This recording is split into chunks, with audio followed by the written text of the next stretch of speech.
Track 1, questions 1 to 12. You hear a dermatologist talking to a patient called James Carter who suffers from eczema and is attending for a treatment review. For questions 1 to 12, complete the notes with a word or short phrase that you hear. You now have 30 seconds to look at the notes.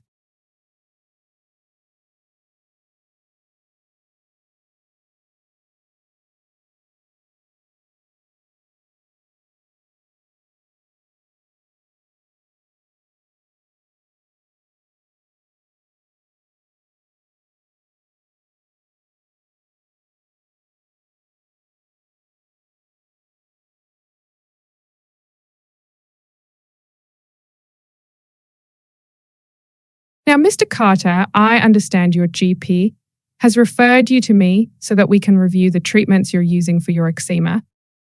That's right. So, tell me a bit about this eczema. When did it start? Well, my first major flare-up was last year.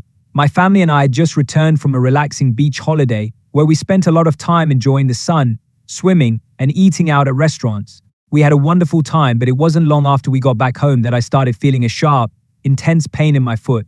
At first, I thought it was just the result of too much walking on the beach or maybe even an old injury flaring up. But soon the pain became unbearable and my foot started swelling up. That's when I realized something was seriously wrong. And I woke up one morning feeling unusually uncomfortable only to find red, itchy patches all over my arms and chest. The sensation was both alarming and frustrating because I had no idea what could have caused it. At first, I wasn't sure what it was. I initially thought it might be a reaction to the sun, since I had spent quite a bit of time outdoors during the previous days, or maybe some kind of rash from the seawater, which can sometimes irritate the skin. The patches seemed to spread a bit, and the itching was getting worse, so I started to worry that it could be something more serious. Oh, I see. The itching got really bad, though much worse than I had initially expected. It wasn't just localized to my arms anymore, it started spreading rapidly to my neck and chest, making me feel extremely uncomfortable. The sensation was almost unbearable, and the more I scratched, the worse it seemed to get. That's when I started to worry that it might be something more serious like an allergic reaction or a skin condition. I could no longer ignore it. My wife, who had been watching me suffer, suggested it might be related to the new detergent we had started using for our clothes. She mentioned that I'd been using it for the past week, and perhaps it was the chemicals in the detergent irritating my skin. It made sense, and I started to consider that maybe I was allergic to it, but I wasn't entirely sure. That's a possibility, but there are many potential triggers for eczema. Did you notice anything else unusual at the time? Not really, but I did have quite a bit of stress at work around that time, which was likely contributing to my condition. I remember feeling overwhelmed with deadlines and long hours, and I'd often find myself working late into the evening. I've heard that stress can have a significant impact on skin conditions, and I think it definitely played a role in making things worse. Along with the stress, I also noticed that my flare-ups became much more frequent and severe during the winter months. The cold, dry air seemed to aggravate my skin even more, making it feel tight and itchy. I'd never had problems like this before, but suddenly I was dealing with a constant battle against irritation and discomfort, especially when the weather got colder. Yes, stress can definitely be a trigger. So how did you manage the symptoms initially? At first, I just used a regular moisturizer, thinking it would be enough to soothe the dryness and irritation. But unfortunately, it didn't really make much of a difference. My skin still felt tight and itchy, and the redness didn't go away. Frustrated, I decided to make an appointment with my GP to get a professional opinion. When I saw her, she suggested that I try using a topical steroid cream to help reduce the inflammation and calm my skin down. I started applying it, and within a few days I noticed a significant improvement. The redness faded, and the itching was much less intense. However, the relief was only temporary. As soon as I stopped using the cream, the symptoms came back with a vengeance. The itching and redness were even worse than before, and it felt like my skin was reacting even more strongly to the absence of the medication. It was really disheartening, and I started to worry about how to manage the condition long term. That's not uncommon with steroid creams. Did your GP suggest anything else? Yes, my GP prescribed an antihistamine tablet to help alleviate the itching. She explained that it would help reduce the histamine response in my body, which was causing the irritation. Initially, it seemed to work to some extent. The itching subsided a little, and my skin felt less agitated. However, I soon started to notice some unwanted side effects. The biggest issue was that it made me feel extremely drowsy and lethargic. I was constantly tired and found it really difficult to stay focused, especially at work. Simple tasks seemed to take longer, and I was struggling to keep my eyes open during meetings. I even started to feel a bit groggy and unfocused while driving. After a few days, I realized that the side effects were becoming too much to handle, so I decided to stop taking the antihistamine. It wasn't worth it if it was affecting my ability to function throughout the day. Right? Did you try any other treatments or remedies? I started using an over-the-counter hydrocortisone cream, hoping it would provide some relief from the inflammation and itching. It did help a little at first. The redness seemed to fade slightly, and the itching wasn't as intense. But after a while, I realized that I didn't want to rely on the cream too much, especially since it was a steroid-based product. I was concerned about using it too frequently and potentially damaging my skin in the long run. In addition to the cream, I tried to be more mindful of things that might trigger the flare-ups. I switched to wearing cotton clothes, thinking they'd be gentler on my skin and less likely to cause irritation. I also began using hypoallergenic soap, avoiding any products with fragrances or harsh chemicals that might make my condition worse. Despite these efforts, however, I didn't notice a huge difference. The flare-ups continued to come back, and I still felt like I was constantly battling the irritation. Okay, and is there anything else you've noticed that might be relevant? Yes, during the winter months, the eczema definitely gets much worse. It's like the colder temperatures and dry air have a real impact on my skin. The lack of humidity in the air causes my skin to dry out faster, making it even more sensitive and prone to irritation. I notice that my eczema becomes more inflamed, with the redness and itching intensifying. It almost feels like the cold weather just sucks the moisture right out of my skin, and no matter how much I moisturize, it never seems to be enough.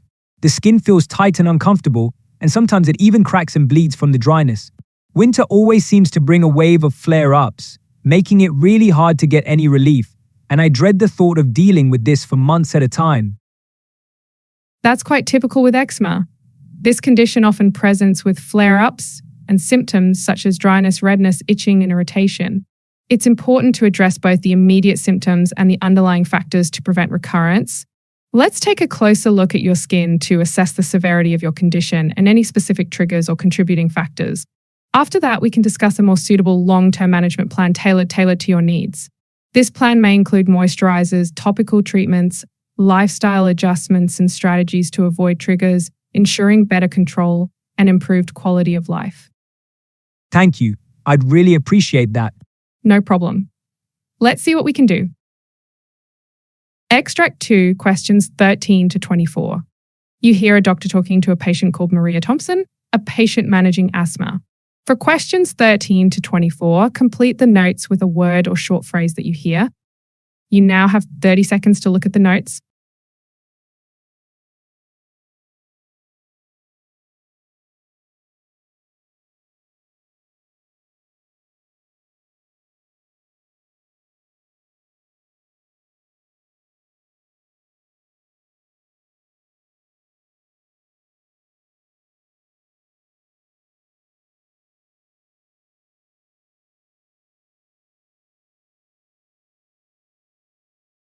Good morning, Ms. Thompson. I hope you're doing well today. From what I've gathered, you've been managing asthma for a while now, and I'd like to understand more about your experience with the condition. Could you start by telling me about your first significant asthma episode? For example, when did it happen, what symptoms you experienced, and if there were any specific triggers or circumstances you think might have contributed to it. This will help me get a clearer picture of your condition and how it has progressed over time, so we can work together to develop the best approach to managing it. Yes, it happened about 2 years ago during a time when my family and I had just returned from a camping trip. The trip itself was lovely. We were surrounded by nature with plenty of trees, blooming flowers, and fresh air. It was such a refreshing and enjoyable experience. However, shortly after we got back home, I started noticing an unusual tightness in my chest. Initially, I didn't think much of it and assumed it was simply due to exhaustion from the trip. We had been fairly active, hiking and spending a lot of time outdoors, so I thought my body was just reacting to being a little overworked. But as the tightness persisted, I began to realize it might be something more concerning. And when did the symptoms start to worsen? My shortness of breath became much more noticeable when I was climbing the stairs at work. I would find myself getting out of breath much quicker than usual, which was strange because it was something I had always been able to do easily without any trouble. It started happening consistently, and I couldn't ignore it anymore. The symptoms weren't just limited to climbing stairs, though. I also noticed that during exercise, like for example, when I went jogging, I would start gasping for air almost immediately. The shortness of breath would hit me so suddenly and intensely that I had to stop and catch my breath, which was very unlike me. It was really alarming and frustrating because it felt like my body wasn't cooperating and I didn't know what was causing it. That's when I realized that this wasn't just normal fatigue, it was something more serious that needed attention. Did you consider what might have triggered it? I initially thought the symptoms might be due to the pollen from the camping trip. There were so many flowers blooming during that time, and I've always had a bit of sensitivity to seasonal changes, especially during spring. So the air was thick with pollen, and I remember sneezing a few times during the trip, but I didn't think much of it back then. So when the tightness in my chest and shortness of breath started, it made me wonder if the exposure to all that pollen had triggered something more severe. However, I also considered that it might be related to the air freshener we had recently started using at home. So the scent was quite strong. It was one of those plug-in types that release a continuous fragrance. It filled the entire house, and while it smelled nice, I couldn't help but think it might be irritating my lungs or causing some kind of reaction. So the timing seemed to align, so I began to suspect it as another possible trigger. So both the pollen and the air freshener felt like plausible explanations, but I wasn't entirely sure which one was the main cause or if it was a combination of the two. That's a possibility. Did you notice anything else unusual? Yes, I was going through a particularly stressful time at work back then. The deadlines were piling up and I felt constantly under pressure. I've read that stress can make asthma worse, so I suspect it played a role. That's quite common. How have you been managing the symptoms? My GP prescribed me a blue reliever inhaler to help with the symptoms, and it worked really well for immediate relief. Whenever I started feeling breathless or tightness in my chest, using the inhaler would quickly ease the symptoms, which was a huge relief. However, my GP explained that while the reliever inhaler was effective for short-term control, it wasn't enough to manage my asthma in the long run. To address this, I was started on a steroid inhaler for long-term control. At first, it was a bit challenging to adjust to it. I noticed some throat irritation when I began using it. It made my throat feel a bit scratchy, and there was some mild discomfort. It was frustrating initially, but over time, I learned to use it properly, including rinsing my mouth after each use, which helped reduce the irritation significantly. Now, the steroid inhaler has become an important part of my routine, and the throat irritation has mostly subsided. I've noticed that my asthma feels more stable with its use, and I'm experiencing fewer flare-ups overall. Have you tried any non-medical approaches? Yes, I've incorporated breathing exercises into my routine, and they've been somewhat helpful. They've given me a better sense of control over my breathing, especially during moments when I feel my asthma starting to act up. These exercises help me stay calm and regulate my breath, which has been beneficial. However, I wouldn't say they're a complete solution. While they provide some relief, they don't entirely prevent the symptoms from occurring or address the underlying triggers of my asthma. In addition to the breathing exercises, I've been making an effort to avoid common triggers that I know can worsen my symptoms.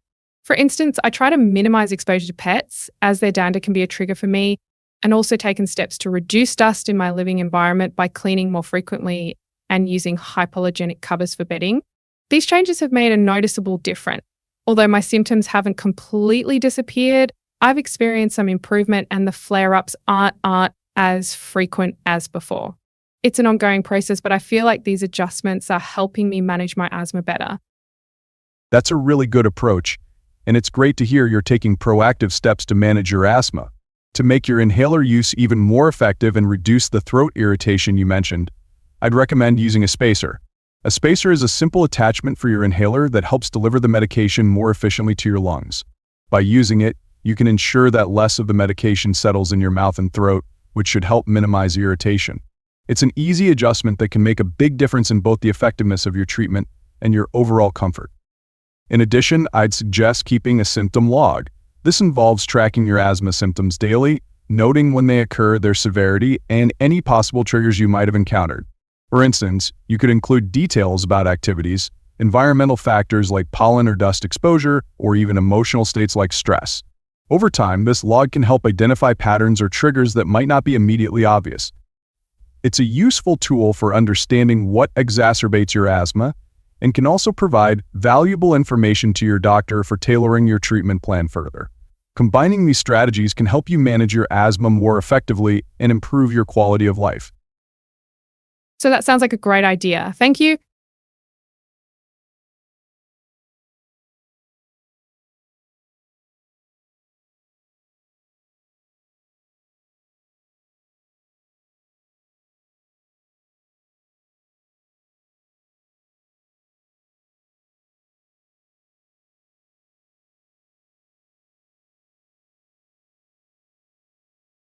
Today, we're going to discuss how to respond effectively in cardiac emergencies to ensure the best outcomes for our patients. Unlike many general emergencies, cardiac crises often require rapid intervention to stabilize the patient's condition. For this reason, it's critical to be familiar with the layout and contents of the cardiac emergency cart, often called the crash cart. This cart contains everything you need to handle life-threatening situations, including tools for airway management, defibrillation, and medication administration. In today's session, we'll focus on understanding the organization of the crash cart and how to quickly locate and use the appropriate equipment during emergencies. Each drawer of the cart is organized to correspond to a specific type of intervention, so knowing its layout can save precious time during critical moments.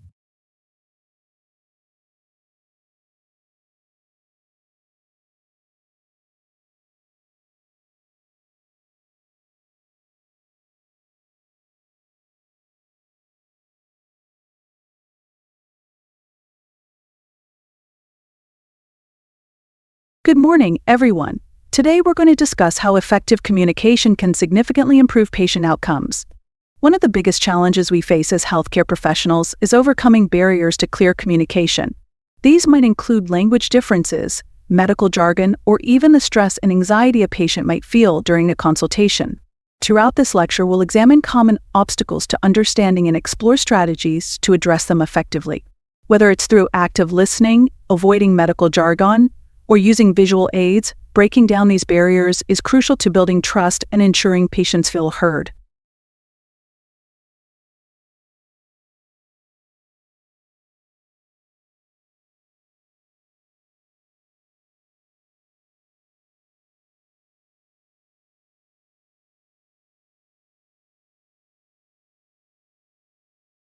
One of the essential skills you'll need as junior doctors is accurate and timely documentation of patient records. Remember, patient safety often depends on the information you provide in these records. Any delay in documenting critical data, such as medication changes, symptoms, or test results, can lead to errors in treatment. So, while technology like electronic health records has made this process easier, the focus remains on prompt, clear, and thorough recording. In today's session, we'll look at strategies to ensure your notes are accurate, comprehensive, and recorded in real time to avoid potential lapses in care.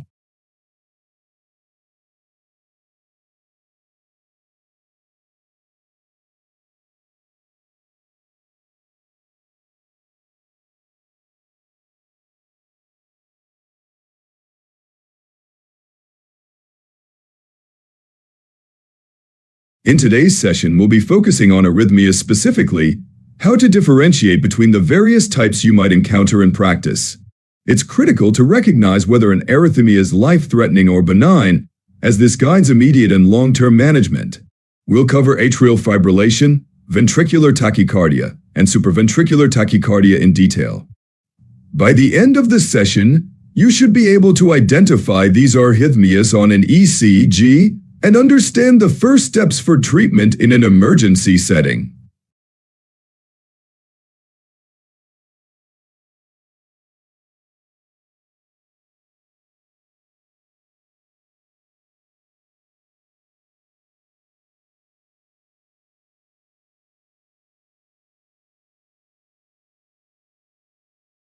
Before we proceed with today's surgery, I want to go over the patient's medical history and the detailed surgical plan. And the patient has a history of hypertension and diabetes, which could increase the risk of complications, so we'll need to monitor their vitals closely throughout the procedure. We'll also confirm the steps of the surgical plan to ensure everyone on the team is clear about their role. Let's start with an overview of the procedure, followed by a review of any specific concerns raised during the pre-surgical evaluation.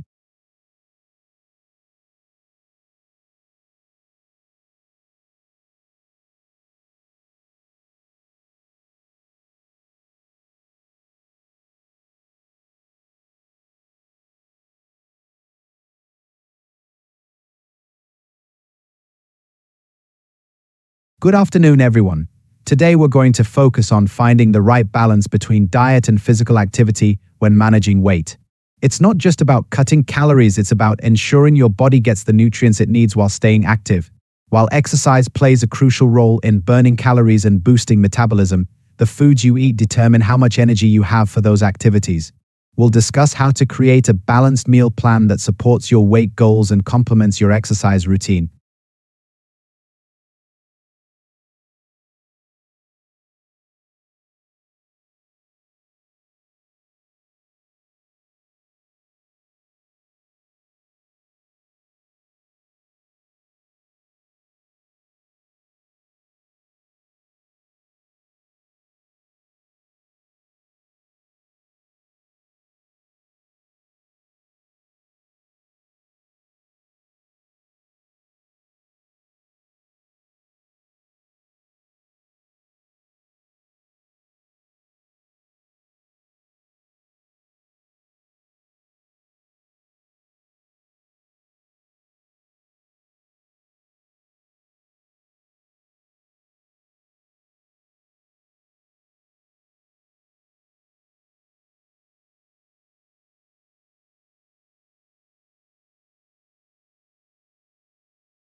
My name's Pietro Everall, and my presentation is about cholesterol. And it's a fascinating, if rather complex topic. And that probably accounts for why, amongst our patients, there's a lot of misunderstanding about the role of cholesterol and about when and why it represents a health issue. To my mind, this largely results from the rather loose use of the word, particularly by journalists and others, that leads to cholesterol being perceived as a bad thing in the patient's mind. As doctors and nurses, we have to find a way of telling our patients exactly what cholesterol is, in simple terms, and why it's important. And that means going back to the basic science. It's long been established that cholesterol, by helping to move fat around the body, taking it to organs that need it, is essential for health. That without it, the body wouldn't be able to function. But when it becomes oxidized or damaged, cholesterol can contribute to the buildup of plaque in the arteries, increasing the risk of heart disease and stroke. So, we often talk to patients about good and bad cholesterol as a way of avoiding more technical definitions, because there are different types of cholesterol particles. For example, low-density lipoproteins, often called LDL particles, are more likely to become oxidized and contribute to buildup of plaque, whereas larger, high-density or HDL particles are less likely to. So the labels good and bad, although simplistic, can help patients to see that we need to look at the whole picture rather than just focusing on the total amount of cholesterol in the body. And also that advanced lipid testing is important because it gives us information about the different types of cholesterol particles and helps us identify patients needing treatment. But patients can be reluctant to engage with the issue of cholesterol. As we know, when it comes to treatment, early intervention is key. But patients don't always see this. One thing they find hard to grasp is that although they feel perfectly fit and healthy, high cholesterol can be building up inside blood vessel walls, narrowing them and reducing blood flow to the heart and brain, thereby increasing the risk of cardiovascular problems. That's why it's imperative for those in high-risk groups, essentially men over 45 and women over 55, to have regular blood tests to measure not just the total amount of cholesterol in the blood, but also levels of HDL, LDL, and triglycerides, a fatty substance similar to bad cholesterol. And preventative medicine has a key role to play here. It is estimated that 60% of adults in high-risk age groups have raised cholesterol levels, and whilst genetic factors are sometimes in play, in most cases it's just the result of poor diet, obesity, and lack of exercise, often reflecting the habits of a lifetime. So it's clear that we should be talking to younger patients about these issues too, and not just about diet and exercise either. There's research to suggest a link between stressful situations and how the body metabolizes fat. And that's in addition to the fact that stressed out people are more likely to smoke or have poor diets. So, we should be underlining the need for a good work-life balance, for taking regular breaks and managing stress levels in the workplace, long before patients enter the high-risk demographic. Traditionally, statins have been the most commonly prescribed medication for high cholesterol, and that generally means a daily dose, taken orally for life. Statins lower LDL levels by slowing down the production of cholesterol in the liver.